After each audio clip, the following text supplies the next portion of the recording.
Notification system. Eyewitness News at 11 starts now. Coverage you can count on. Channel 3 Eyewitness News at 11. Good evening and thanks for joining us for Eyewitness News at 11. I'm Joy Dukes. Well, the passing of U.S. Supreme Court Justice Ruth Bader Ginsburg has politicians on both sides of the aisle remembering her contributions and legacy. But tonight there's already a heated debate about who and when that person will fill her vacant seat. Today, elected officials from our area weighed in.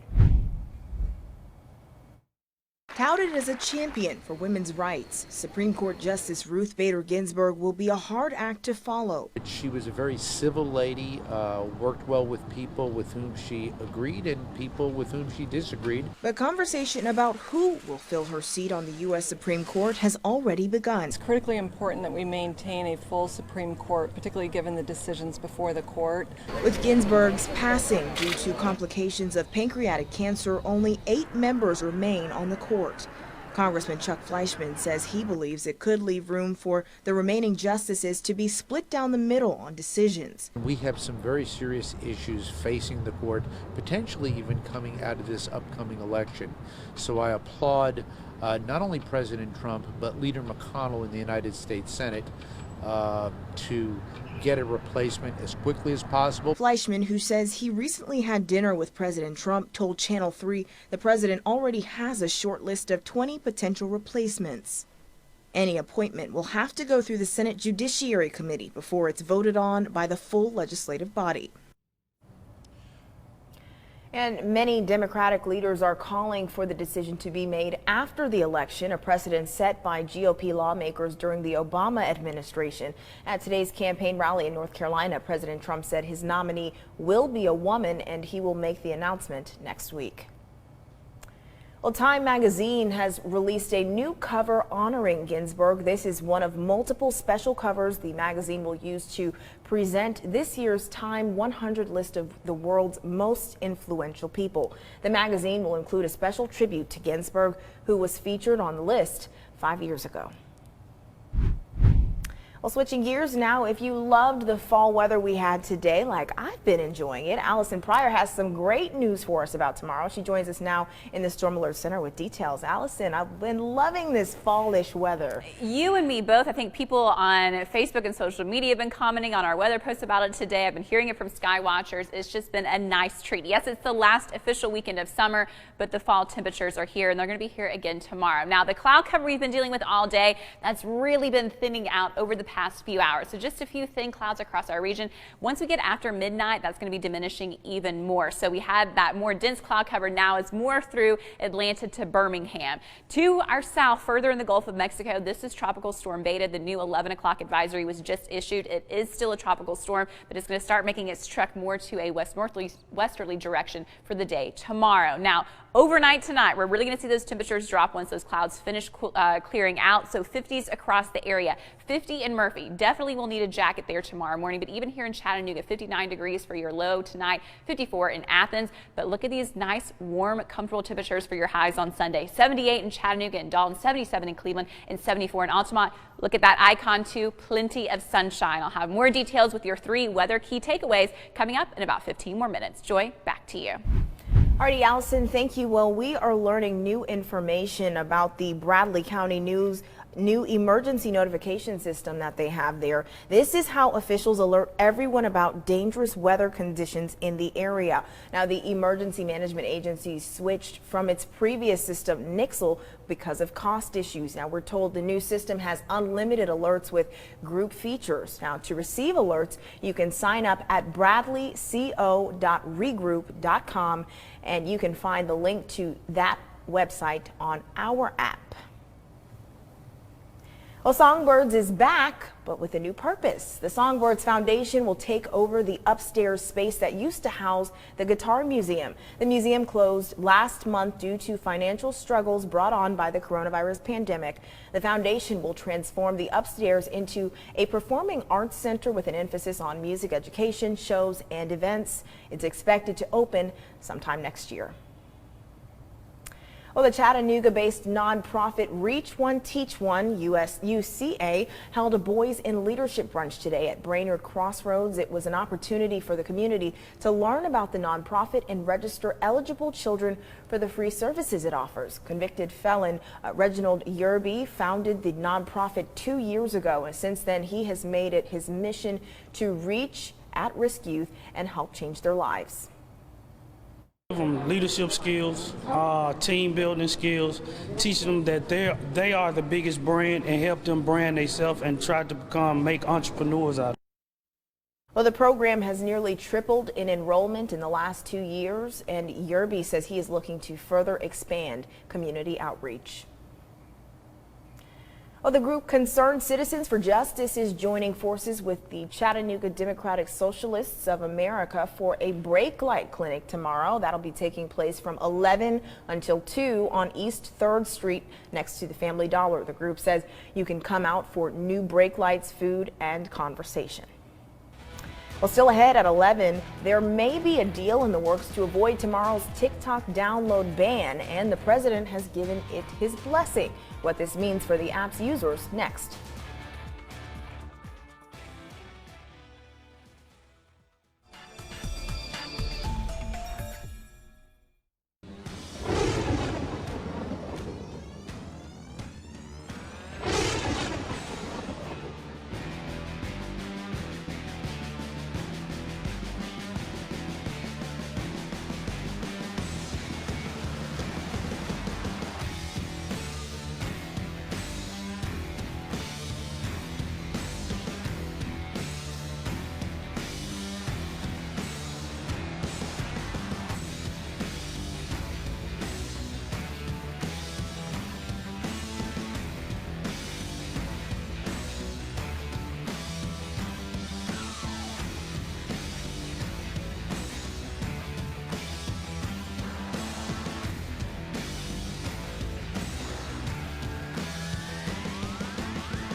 Well, new tonight, a letter containing the deadly poison ricin and addressed to President Trump was intercepted earlier this week. Authorities tell NBC News the letter was detected at an off-site facility that screens mail addressed to the White House. Now, officials say the FBI, Secret Service, and U.S. Postal Inspection Service are all investigating. They say the letter never reached the White House. And Minneapolis will name a street for George Floyd. A portion of Chicago Avenue will now be referred to as George Perry Floyd Jr. Place. The stretch of street includes the place where Floyd died at the hands of city police officers in May. The Star Tribune reports the Minneapolis City Council approved the naming on Friday, and Mayor Jacob Frey's office said he would likely sign off on it as well. Well, President Donald Trump says he has given his blessing to a TikTok deal with Oracle and Walmart. The deal would stop a ban on the Chinese social media app, and TikTok struck a deal with Oracle this week, allowing the company to move its headquarters to the U.S. The president spoke with reporters about the deal before heading to his campaign rally in North Carolina. The security will be 100%. They'll be using separate clouds and a lot of very, very powerful security. And they'll be making about a $5 billion contribution toward education.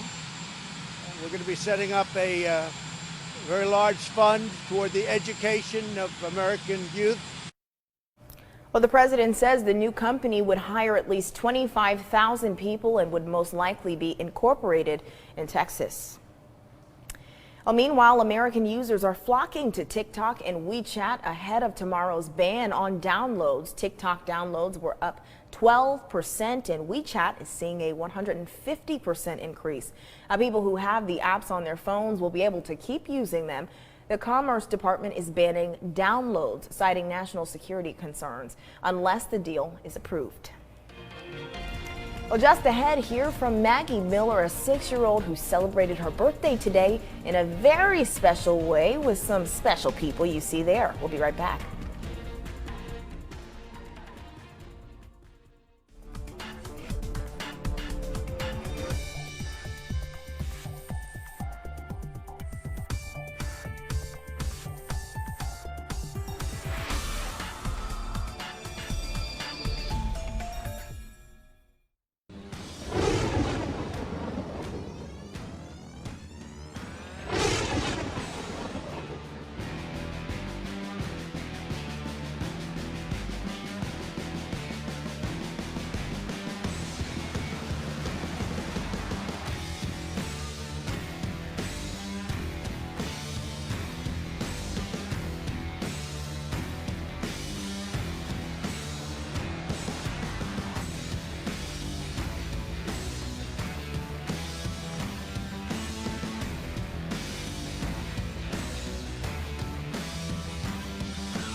Welcome back. Well, a young girl was surprised with a drive-by birthday parade in Polk County today. Her 18-month-old brother has special needs and can't be around large groups during the pandemic. Well, Channel 3's Mary Frances Hoots joins us live in the studio to share with us about her special day. Mary Frances. Well, Joy, Maggie Miller turned 6 years old today, and to celebrate her birthday, the West Polk Fire and Rescue organized this parade with family, friends, and other first responders, and they even let Maggie play in the fire trucks. West Polk Fire and Rescue wanted to make Maggie Miller's 6th birthday party the best one yet. A lot of kids are not getting to do a lot of things now, so to actually have a little brightness in their day. In Maggie's case, this is especially true. Her 18-month-old brother has a rare form of epilepsy, among other things. Not expose him to any kind of viruses or sicknesses to keep him well, so sister hasn't got to do too much. Saturday, Henry Harden with West Polk Fire and Rescue made sure Maggie received a proper celebration. Now, your name is what? Maggie. I thought it was birthday girl. They love fire trucks, they love the EMS, they love the police cars, so, it's just that excitement for them.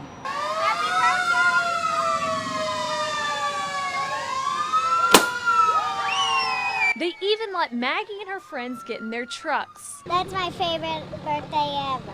Despite the pandemic, the community found a way to celebrate this special 6-year-old. Happy birthday! Say thank you, Maggie! This is way more than we expected. Yeah. This was amazing. A thank you to everybody. We don't have the words to show our appreciation. Maggie's parents told me this absolutely made Maggie's day, and they are so excited with the turnout. They also said they're thankful the first responders in Polk County went out of their way to make sure it was her best birthday yet. Live in the studio, Mary Frances Hooch, Channel 3 Eyewitness News.